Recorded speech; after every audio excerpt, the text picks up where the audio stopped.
ഇതിനകത്ത് മെയിൻ കാര്യം എന്ന് പറയുമ്പോൾ അമ്മ ആദ്യം പറഞ്ഞ പോലെ നാച്ചുറൽ ജസ്റ്റിസ് നമ്മൾ പല വേർഡിക്സിലും പറഞ്ഞിട്ടത് constitution is the law of the land. അതിന് സുപ്പീരിയർ അല്ല ഒരു പേഴ്സണൽ ലോ എന്നും പറയും. ഒരു റിലീജിയനും അതിന് മുകളിലല്ല. ആരാണെങ്കിലും നാച്ചുറൽ ജസ്റ്റിസ് അവർക്ക് കിട്ടാനുള്ള നീതി അത് ലഭിക്കണം. അല്ലാതെ വെറുതെ ഒരു മിയർ സ്പെക്ടേറ്റർ ആയിട്ട് നോക്കിക്കൊണ്ടിരിക്കുകയാണ്. ഭർത്താവ് വേറെ കല്യാണം കഴിക്കുന്നു. മുസ്ലിം ലോയും പേഴ്സണൽ ലോയും ഹിന്ദു ലോയും ക്രിസ്ത്യൻ ലോയും ഒക്കെ ചെയ്യുന്ന ഫാമിലി കോർട്ട് ലോയറാണ്. ഐ ആം കോമ്പിറ്റന്റ് ടു നിങ്ങൾക്ക് പഠിപ്പിച്ചു തരാനുള്ള എല്ലാം ഉണ്ട്. 2027 വർഷം കൊണ്ട് ഞാൻ പ്രാക്ടീസ് ചെയ്യുന്ന ഒരു അഡ്വക്കേറ്റുമാണ്. അതുകൊണ്ട് എനിക്ക് പ്യുവറായിട്ട് എനിക്ക് ആരെയും ഭയക്കേണ്ട ആവശ്യമില്ല.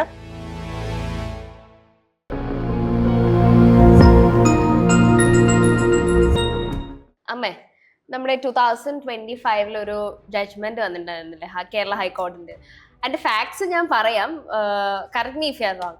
എന്ന് പറഞ്ഞാൽ ഒരു ഹസ്ബൻഡ് ആൻഡ് വൈഫ് ഉണ്ടായിരുന്നു. പുള്ളിയുടെ സെക്കൻഡ് മാരേജ് ആയിരുന്നു. ഫസ്റ്റ് ഒരു ഭാര്യ ഉണ്ടായിരിക്കുന്നത് തന്നെ വേറൊരു കല്യാണം കഴിച്ചു. പുള്ളിക്കാരത്തി ഒരു ഡിവോഴ്സ്ഡ് ആയിരുന്നു. അതൊക്കെ സെറ്റിലായി പ്രോപ്പർ രീതിയിൽ തലാഖൊക്കെ പറഞ്ഞിട്ടാണ് പുള്ളിയെ കല്യാണം കഴിക്കുന്നത്. പിന്നീട് അഫ്കോഴ്സ് നമ്മളിപ്പോൾ ഒരു സെക്കൻഡ് മാരേജ് ചെയ്യണമെങ്കിൽ ഒരു ഭാര്യ നിൽക്കവേ വേറൊരു കല്യാണം കഴിക്കണമെങ്കിൽ പുള്ളിക്കാരത്തിൻ്റെ കൺസെന്റ് വേണം മുസ്ലിം നിയമപ്രകാരം. അപ്പൊ അതൊക്കെ ഉണ്ടായിരുന്നു, പ്രോപ്പർ രീതിയിൽ തന്നെയായിരുന്നു നടന്നത്. എന്നിട്ട് പുള്ളി ആ കല്യാണം രജിസ്റ്റർ ചെയ്യാൻ പോയപ്പോഴത്തേക്ക് രജിസ്ട്രാർ പറഞ്ഞു അത് ചെയ്യാൻ പറ്റത്തില്ല. ഒരു വാലിഡ് റീസണും അയാൾ കൊടുത്തില്ല. ഇന്ന കാരണം കൊണ്ടാണ് രജിസ്റ്റർ ചെയ്യാൻ പറ്റാത്തത് ഒന്നും പറഞ്ഞില്ല. ഒരു ആർബിട്രറി ഇല്ല, ഇത് ചെയ്യാൻ പറ്റത്തില്ല എന്നുള്ള രീതിയിൽ പറഞ്ഞു. അങ്ങനെയാണ് ഈ കേസ് പോകുന്നത് അല്ലേ? അതെ, അതായത് രജിസ്ട്രാറിനെതിരെയാണ് റിട്ട് ഹൈക്കോടതിയിൽ വന്നത്. പക്ഷെ എന്നാൽ പോലും നമ്മുടെ നാട്ടിൽ നിലനിൽക്കുന്ന ഒരു സംഭവമാണ്. അത് മുസ്ലിം പുരുഷന് 4 കല്യാണം കഴിക്കാമോ, അങ്ങനെ അതിന് വേണ്ടിയിട്ട് ലോ പെർമിറ്റ് ചെയ്യുന്നുണ്ടോ എന്നതാണ് ഏറ്റവും വലിയ ഒരു മിസ്കൺസെപ്ഷൻ എന്ന് പറയുന്നത്. ആർക്ക് വേണോ കല്യാണം കഴിക്കുക, എത്ര വേണോ കല്യാണം കഴിക്കുക എന്നുള്ള അതിനെക്കുറിച്ചാണ് വളരെ വ്യക്തമായിട്ട് ഹൈക്കോടതി ഈ കേസിൽ 2025 ഒക്ടോബറിൽ വന്ന വിധിയാണിത്.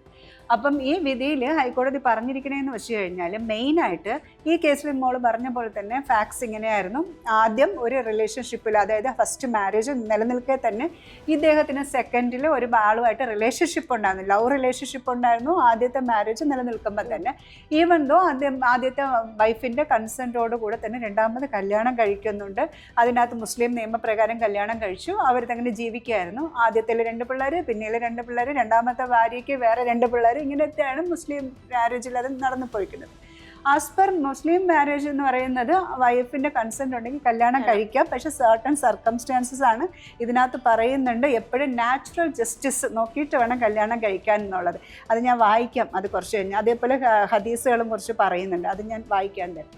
അപ്പോൾ ഇങ്ങനെ വന്ന സമയത്ത് സെക്കൻഡ് മാരേജിൽ രജിസ്റ്റർ ചെയ്യണമല്ലോ. നമ്മളിപ്പോൾ ഏത് മാരേജ് ആണെങ്കിലും 2008 നിയമപ്രകാരം രജിസ്ട്രേഷൻ മസ്റ്റാണ്. അതായത് പഞ്ചായത്തിലോ കോർപ്പറേഷനിലോ അല്ലെങ്കിൽ മുനിസിപ്പാലിറ്റിയിലോ മാരേജ് രജിസ്ട്രാർ ഓഫീസ്, അവരുടെ കോമ്പിറ്റൻ്റ് ആയിട്ടുള്ള രജിസ്റ്റർ ഓഫീസിൽ രജിസ്റ്റർ ചെയ്യണം. രജിസ്റ്റർ ചെയ്യാൻ പോയപ്പോഴേക്കും രജിസ്ട്രാർ പറഞ്ഞു ഇത് വാലിഡ് മാരേജ് അല്ല. അപ്പോൾ രജിസ്ട്രാറിന് ഒരിക്കലും മാരേജിൻ്റെ വാലിഡിറ്റിയോ അല്ലെങ്കിൽ അതിൻ്റെ ലോ ഇല്ലീഗലാണോ ലീഗലാണോ എന്ന് പറയാനുള്ള റൈറ്റ് ഇല്ല. അദ്ദേഹത്തിനുണ്ടെങ്കിൽ അതിൻ്റെ പ്രോപ്പർ ഫോം ഇല്ല എന്നുണ്ടെങ്കിൽ അത് റിജക്റ്റ് ചെയ്തിട്ട് കോമ്പിറ്റൻറ്റ് കോർട്ടിൽ പോയിട്ട് വാങ്ങിയിട്ട് വാന്നാണ്. ഇത് ശരിക്കും പറഞ്ഞു കഴിഞ്ഞാൽ ഡിസ്മിസ് ചെയ്തിട്ടുണ്ട്. ഈ കേസ് ഡിസ്മിസ് ചെയ്യാനുള്ള, അതായത് അപ്പീൽ റിട്ടാണ് വന്നത്. ഡിസ്മിസ് ചെയ്യാനുള്ള കാരണം ആ ഫസ്റ്റ് വൈഫിനെ പോലും ഇതിനകത്ത് പാർട്ടി ആക്കിയിട്ടില്ല. ആ വൈഫിൻ്റെ കാര്യങ്ങൾ പോലും ഇതിനകത്ത് സംസാരിച്ചിട്ടില്ല.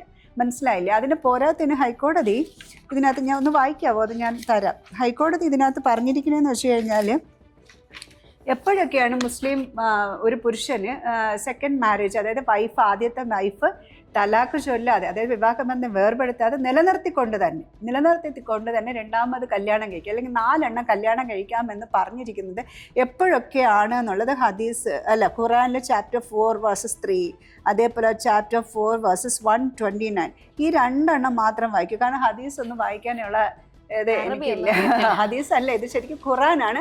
അതെന്തുകൊണ്ടെന്ന് വെച്ച് കഴിഞ്ഞാൽ ഹൈക്കോടതി അത് പ്രത്യേകിച്ച് മുസ്ലിം ലോ എന്ന് പറയുന്നത് ഒരു പേഴ്സണൽ ലോയാണ്. ഇന്നത്തെ നിലവിലെ നിയമപ്രകാരം എല്ലാ ഫാമിലി ലോസും റിലീജിയസ് ബേസ്ഡ് ആണ്. ഹിന്ദുസ് അല്ലെങ്കിൽ ക്രിസ്ത്യൻസ് അല്ലെങ്കിൽ ഇപ്പം മുസ്ലിംസ് ആണെങ്കിൽ അവരുടെ പേഴ്സണൽ ലോയിൽ പെർമിറ്റ് ചെയ്യുന്നുണ്ട് 4 എണ്ണം.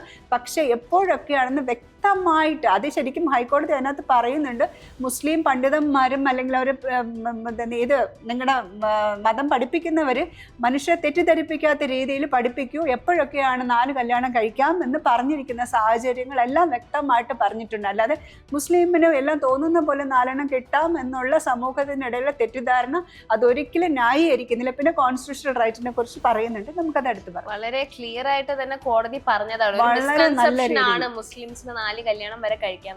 അതുമാത്രമല്ല, ഞാനിപ്പോ കോളേജിൽ മുസ്ലിം ലോ പഠിക്കുന്ന സമയത്തും നമുക്കൊരു ഹിസ്റ്ററി നോക്കുമ്പോൾ ഈ ഒരു 4 കല്യാണം കഴിക്കാമെന്ന് വന്നതിന് കാരണം ആ സമയത്ത് വാറും കാര്യങ്ങളും നടന്ന ഒരുപാട് വാർ വിഡോസ് ഉണ്ടായിരുന്നു. അതുപോലെ ഒത്തിരി ഓർഫൻ കുട്ടികൾ, അവരെ പ്രൊട്ടക്ട് ചെയ്യാൻ കഴിയുന്നത് പോലെ അതുകൊണ്ടാണ് ഈ 4 മാരേജ് അല്ലെങ്കിൽ 3 മാരേജ് ചെയ്യാം എന്നുള്ള ഒരു കോൺസെപ്റ്റ് വന്നത്. കറക്റ്റ് മീ ഇഫ് ഞാൻ റോങ് ആണെങ്കിൽ, ഇത് തന്നെയാണ് എന്റെ തലയിലുള്ള ഒരു ഹിസ്റ്ററി, ഇത് തന്നെയായിരുന്നു. എന്തായാലും ഇത് വായിക്കാം. ഖുറാനില് 4 chapter 4 verses 3. And if ഇത് ഇംഗ്ലീഷ് ആണ്, അറബിക് അല്ല. And if you fear that you will not deal justly with the orphan girls, then marry those that please you of other women, 2 or 3 or 4. But if you fear that you will not be just, then marry only one or those your right hand possess. ഇത് എൻ്റെ മനസ്സിലായ ഒരു അർത്ഥം എന്ന് പറഞ്ഞു കഴിഞ്ഞാൽ orphan കുട്ടികളെ കുറിച്ച് തന്നെ പറയാം. നമുക്ക് ഒരു പ്രൊട്ടക്ഷൻ കൊടുക്കാൻ പറ്റുന്നെങ്കിൽ മാത്രം 2, 3, 4 കല്യാണം കഴിക്കും. അപ്പൊ അങ്ങനെ പറ്റുന്നില്ല എന്നുണ്ടെങ്കിൽ അതിൽ ഒരു കുട്ടിയെ കല്യാണം കഴിക്കും എന്നുള്ള രീതിയിലാണ്. ഇനി പോരാത്തിന് ഖുറാനിലെ 4 verses 129 അതിൽ പറയുന്നത്, and you will never be able to be equal in feeling between wives, even if you should strive to do so. So do not incline completely toward one and leave another hanging. And if you amend your affairs and fear Allah, then indeed Allah is ever forgiving and merciful. നമുക്ക് എല്ലാ കോടതികളും അല്ലെങ്കിൽ എല്ലാ നിയമങ്ങളും നമ്മളെ റിലീജിയസിനെ എല്ലാം protect ചെയ്യുന്നുണ്ട്. എങ്കിലും അതിനും മുകളിൽ കുറേ കോൺസ്റ്റിറ്റ്യൂഷണൽ ലോ, അതായത് കോൺസ്റ്റിറ്റ്യൂഷണൽ റൈറ്റ് ആണ് വയ്ക്കുന്നത്. ഇതിനകത്ത് കോടതി പറയുന്നുണ്ട്, ആദ്യത്തെ ഭാര്യ എന്ന് പറയുന്നത് ജീവനോടെ ഇരിക്കുകയാണ്, ആ മാരേജ് നിലനിൽക്കുന്നുണ്ട്, തലാക്ക് ചൊല്ലിയിട്ടില്ല. അങ്ങനെ ഇരിക്കുമ്പോൾ മിയർ സ്പെക്ടേറ്റർ പോലെ വെറുതെ നോക്കി നിൽക്കാൻ വേണ്ടിയിട്ട് ആ സ്ത്രീയെ മാറ്റി നിർത്തുന്നത് ഒരിക്കലും കോൺസ്റ്റിറ്റ്യൂഷണൽ റൈറ്റ് അല്ല. ഒരു ജെൻഡർ ഇക്വാലിറ്റിയെ കുറിച്ച് വായിക്കുന്നുണ്ടല്ലോ. ഞാൻ ഈ സൈറ്റേഷൻ നിങ്ങൾക്കിപ്പോൾ നമ്മളതിൻ്റെ കയ്യിൽ നിന്നൊന്നും അല്ല ഇട്ട് പറയുന്നത്, ഹൈക്കോടതിയുടെ സൈറ്റേഷൻ തന്നെയാണ് ഞാൻ ഡിസ്ക്രിപ്ഷനിൽ ഇട്ടിരിക്കുക, ആർക്ക് വേണമെങ്കിലും വായിക്കാം. പ്രത്യേകിച്ചും മുസ്ലിം നിയമത്തെക്കുറിച്ച് നമ്മുടെ നാട്ടിൽ അല്ലെങ്കിൽ മുസ്ലിങ്ങളുടെ ഇടയിൽ തന്നെ ഒരുപാട് എന്താ പറയുക, മതം അടിച്ചേൽപ്പിച്ചിട്ട് ശരിക്കും അതിനെ ഇന്റർപ്രറ്റ് ചെയ്തിട്ടാണ് മിക്കപ്പോഴും എല്ലാവരുടെ ഇടയിലും ഞാൻ സംസാരിക്കണേ കേട്ടിട്ടുള്ളത്. പക്ഷെ അങ്ങനെ അല്ല, പുരുഷനേക്കാളും കൂടുതലും അല്ലെങ്കിൽ സ്ത്രീയും രണ്ടുപേരും ഈക്വലി പ്രൊട്ടക്റ്റഡ് ആണ്. ഒരിക്കലും ഇൻജസ്റ്റിസ് ആയിട്ട് ഒരു റിലീജിയനും അതിനെ സപ്പോർട്ട് ചെയ്യുന്നുമില്ല. ഏതൊക്കെ കാര്യങ്ങളിലാണ് ഒരു പുരുഷന് കല്യാണം കഴിക്കുക, ഇതിനകത്ത് പ്രത്യേകിച്ച് ഒരു കാര്യം പറയുന്നുണ്ട്, 2ാമത് വിവാഹം കഴിക്കണമെങ്കിൽ അത്രയും ഫിനാൻഷ്യലി ക്യാപ്പബിൾ ആയിട്ട്, അതൊരു വാക്ക് കോടതി പറയുന്നത് ഞാൻ വായിക്കാം, എന്ന് വെച്ചാൽ ക്യാപ്പബിൾ ആയിട്ട് പ്രൊട്ടക്റ്റ് ചെയ്യാൻ പറ്റുമെങ്കിൽ മാത്രം. ഇതിനകത്ത് ഒരു കോടതി പറഞ്ഞു, ഐ ഡോണ്ട് തിങ്ക് എന്ന് പറയുന്ന കോട്ട് പറയുകയാണ്, I don't think that the holy Quran or the Muslim law permits an extra matter relationship with another lady when his first wife is alive and the first marriage with her is existence. കാരണം ഈ marriage നടക്കുന്ന സമയത്ത് ആദ്യത്തെ ഭാര്യ നിലവിലുണ്ട്, ആ റിലേഷൻഷിപ്പിൽ ഇരിക്കുമ്പോഴാണ് ഒരു എക്സ്ട്രാ മാരിറ്റൽ റിലേഷൻഷിപ്പ് ലവ് ചെയ്ത് കല്യാണം കഴിക്കുന്നത്. അതിന് കോടതി തന്നെ പറയുകയാണ്, എനിക്ക് തോന്നുന്നില്ല ഖുറാൻ അത് പറയും എന്നുള്ള കാര്യം. ഞാൻ നേരത്തെ പറഞ്ഞ കാര്യം പറഞ്ഞുതരാം. അതെന്ന് വെച്ച് കഴിഞ്ഞാൽ, നിങ്ങൾ കല്യാണം കഴിച്ചോ, പക്ഷേ വല്ല അറബി രാജകുമാരനൊക്കെ ആണെങ്കിൽ കല്യാണം കഴിച്ചോ, അല്ലാതെ നമ്മളിപ്പോൾ 2-3 കെട്ടിയിട്ട് അവരെയൊക്കെ നോക്കാൻ പറ്റുവാണെങ്കിൽ നിങ്ങൾ കല്യാണം കഴിക്കുക. അല്ലാതെ ആ മതത്തിൻ്റെ പിറകിൽ വെച്ചിട്ട് നിങ്ങൾ ചുമ്മാ നമുക്ക് തോന്നുന്ന പോലെ കല്യാണം കഴിക്കാൻ പറ്റില്ല എന്നാണ് കോടതി പറയുന്നുണ്ട്. Muslim personal law states that a man can have more than one wife provided that he has the capacity to maintain more than one wife and give justice to his first wife. അതായത് വേറൊന്നുമല്ല, അത്രയ്ക്കും വലിയ Arab രാജകുമാരനോ അത്രയും മാത്രം എല്ലാ രീതിയിലും protect ചെയ്യാൻ പറ്റുന്ന സാമ്പത്തിക സ്ഥിതി, കുട്ടികളെ വളർത്താനും എല്ലാ രീതിയും ഈക്വലി ചെയ്യാൻ പറ്റുവാണെങ്കിൽ ഫസ്റ്റ് വൈഫിൻ്റെ കൺസെൻറ്റ് ഉണ്ട് എങ്കിൽ, അല്ലെങ്കിൽ നിയമപരമായി ഫസ്റ്റ് വൈഫിനെ തലാക്ക് ചൊല്ലി ബന്ധം വേർപെടുത്തി നിയമപരമായിട്ട് എല്ലാവിധമായിട്ടുള്ള 2ാമത് കല്യാണം കഴിക്കാനുള്ള പെർമിഷൻ വാങ്ങിയതിന് ശേഷം മാത്രം കല്യാണം കഴിക്കൂ. അല്ലാതെ മുസ്ലിം മതം പറയണം 4 കെട്ടാം എന്ന് പറഞ്ഞ് പറ്റത്തില്ല. പിന്നെ കോടതിയുടെ ഇത് പക്ഷേ ഈ റിട്ട് ഡിസ്മിസ് ചെയ്തു കേട്ടോ. ഡിസ്മിസ് ചെയ്തതെന്ന് വെച്ച് കഴിഞ്ഞാൽ ആ സ്ത്രീക്ക് പറയാനുള്ള ഒരു വാക്ക് പോലും കൊടുത്തിട്ടില്ല. ആ സ്ത്രീയുടെ ഭാഗം കേൾക്കാൻ ഒരു ഓപ്പർച്യൂണിറ്റി കിട്ടിയിട്ടില്ല. സ്ത്രീ എന്ന് പറയുന്നത് ഫസ്റ്റ് വൈഫിനെ പാർട്ടി പോലും അതിനകത്ത് ആക്കിയിട്ടില്ല. രജിസ്ട്രാറിന് മാത്രമേ ഇതിനകത്ത് പാർട്ടി പോലും ആക്കിയിട്ടുള്ളൂ. ആ ലേഡിക്ക് പറയാൻ എന്താ ഉള്ളത് അതുപോലും കേട്ടില്ല. Opportunity of hearing for the first wife is necessary. അവർക്ക് പറയാനുള്ള കേൾക്കണം.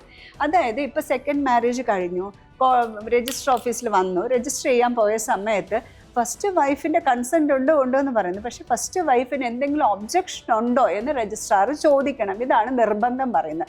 അല്ലെങ്കിൽ ഞാൻ നേരത്തെ പറഞ്ഞ പോലെ തലാക്ക് ചൊല്ലിയിട്ട് പ്രോപ്പർ വേയിൽ വിവാഹബന്ധം വേർപെടുത്തിയിട്ട് വരണം.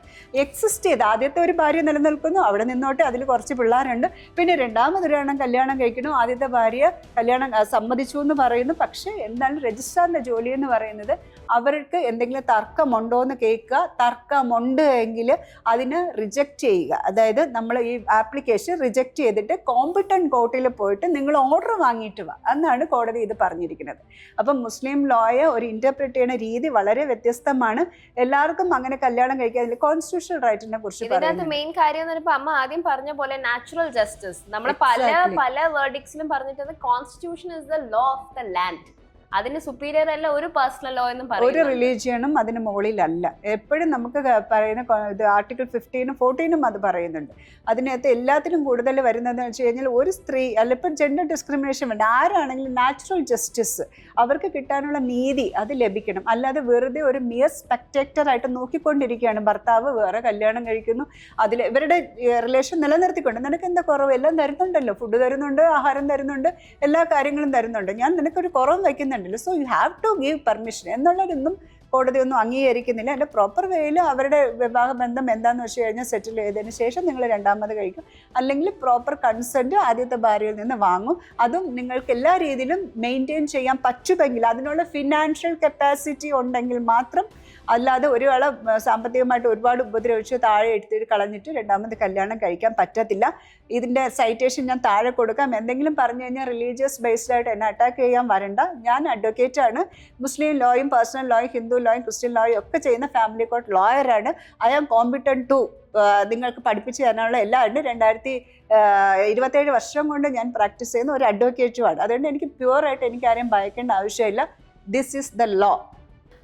ഈ കേസിൽ നേരത്തെ അമ്മ പറഞ്ഞ പോലെ ആർട്ടിക്കിൾ 14 and 15. 14 എന്ന് പറയുമ്പോൾ നമുക്കൊരു equal protection and equal protection from law and equality before the law എന്നാണ് പറയുന്നത്. അതുപോലെ 15 പറയുമ്പോൾ ഡിസ്ക്രിമിനേഷൻ ഒരു ഗ്രൗണ്ടിലും നമ്മുടെ സെക്സ് ആവട്ടെ, റിലീജിയൻ, റേസിന്റെ ബേസിലും ഒന്നും ഒരു ഡിസ്ക്രിമിനേഷൻ പാടില്ല എന്നുള്ളത്. കാരണം ഇവിടെ എന്ന് പറയുമ്പോൾ ഫസ്റ്റ് ഇപ്പം ഭാര്യനെ കുറിച്ചാണ് ഇവിടെ നോട്ടീസ് ചെയ്യുന്നത്. കാരണം നമ്മളിപ്പോൾ നെക്സ്റ്റ് ഒരു മാരേജ് ചെയ്യുമ്പോൾ മിയർ കൺസെന്റ് ഉണ്ടെന്ന് പറഞ്ഞിട്ട് കാര്യമില്ല. അത് പ്രോപ്പർ ചാനലിൽ കൂടെ ആയിരിക്കണം ഒരു നോട്ടീസ് കൊടുക്കണം. I'm going to marry this particular person. ഇത് പക്ഷേ തലാക്ക് ചെയ്ത് ഫസ്റ്റ് വൈഫിനെ തലാക്ക് ചെയ്ത് മാറ്റിയിട്ടുണ്ടെങ്കിൽ ഈ നോട്ടീസ് ലീഗലി വേർപെടുത്തിയിട്ടാണ് കുഴപ്പമില്ല. അതൊരു നോക്കുകുത്തി പോലെ നിർത്തിക്കൊണ്ട് എന്ന് പറയുന്നത് അബ്സല്യൂട്ട് ഡിസ്ക്രിമിനേഷൻ ആയിട്ടാണ് കോടതി കണ്ടത്. ജെൻഡർ ഡിസ്ക്രിമിനേഷൻ, വിമന്റെ പ്രൊട്ടക്ഷൻ വരുന്ന കാര്യങ്ങളൊക്കെ അതിനകത്ത് പറയുന്നു. ഒന്ന് വായിക്കാവോ ഇതൊന്ന്? ഇതിൻ്റെ അകത്ത് കോടതി പറയുന്നത്, I'm not saying that the second marriage cannot be registered, but an opportunity of hearing should be given to the first wife by the statutory authority. Statutory authority എന്ന് ഇവിടെ പറയുന്നത് register ഓഫീസറിനാണ്. While a second marriage of a Muslim man is to be registered, ആ ഒരു സമയത്ത് you have to give an opportunity.